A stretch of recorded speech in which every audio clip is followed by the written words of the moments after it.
করো। আজকে মোচার ঘন্ট বানাবো নিরামিষ পদ্ধতি। মোচা নিয়ে নিয়েছি। মোচাটার বড় বড় যে পাপড়িগুলো হয় বাইরের একদম খুলে খুলে নিতে হবে, আর ভেতরে যে ওই ছোট ছোট জিনিসগুলো পাওয়া যায় ওগুলো বের করে সব একসঙ্গে করে নিলাম। তারপরে তারপরে যে ওই ছোট ছোট ফুলগুলো আছে ওর থেকে ওই শক্ত একটা অংশ বেরোয় সেইটা, আর ওই পাপড়ির মতো ছোট্ট একটা অংশ সাদা রঙের ওটা বের করে ফেলে দিতে হবে। ওইগুলো একে একে সবগুলো করে নিয়ে তারপরে এই যে আমাদের ভানুসোনা খেলা করছে পাপড়িগুলো দিয়ে। আমরাও ছোটোবেলায় এগুলো নিয়ে খেলা করতাম মা যখন কাটতো মোচা। তারপরে ওই ছোট ছোট যে নরম অংশগুলো বেরিয়েছে ওগুলো নিয়ে সব কেটে কুচি কুচি করে কাটতে হবে, খুব ছোট ছোট করে। তারপরে একটা ভেতরে কচি অংশ বেরোবে, ওটা আর খোলার দরকার নেই। ওই পাপড়িগুলো সব কেটে নিতে হবে একসঙ্গে, দিয়ে হলুদ জলে 1 ঘন্টা ভিজিয়ে রাখতে হবে। তারপরে ওই ছোলার ডাল আগে থেকে ভেজানো ছিল সেইগুলো মিক্সিতে গ্রাইন্ড করে নেব।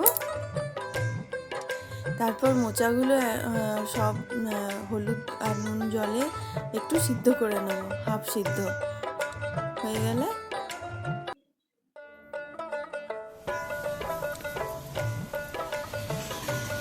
তারপর একটু তেলে ফোড়ন দিয়েছি কালো জিরে আর হিং। ওই ডাল বাটাটাকে ভালো করে ভেজে নিয়ে তারপর একটু নুন হলুদ দিয়ে আরও মিনিট 5 নাড়িয়ে তুলে রেখে দেব।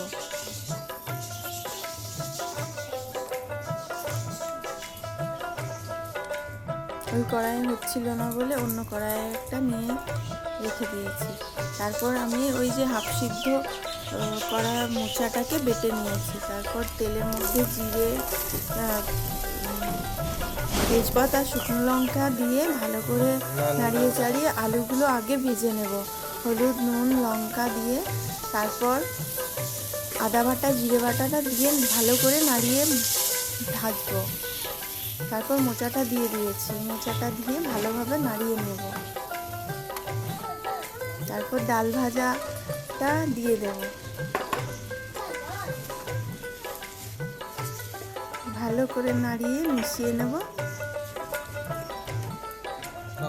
সামান্য পরিমাণ একটু জল দিয়েছি, তারপরে চিনি দিলেও হয় কিন্তু আমি গুড় দিয়েছি। তারপর গরম মশলা আর ঘি 1 চামচ দিয়ে ভালো করে নাড়িয়ে নিয়েছি। তারপর হয়ে গেছে রেডি, দারুণ হয়েছে।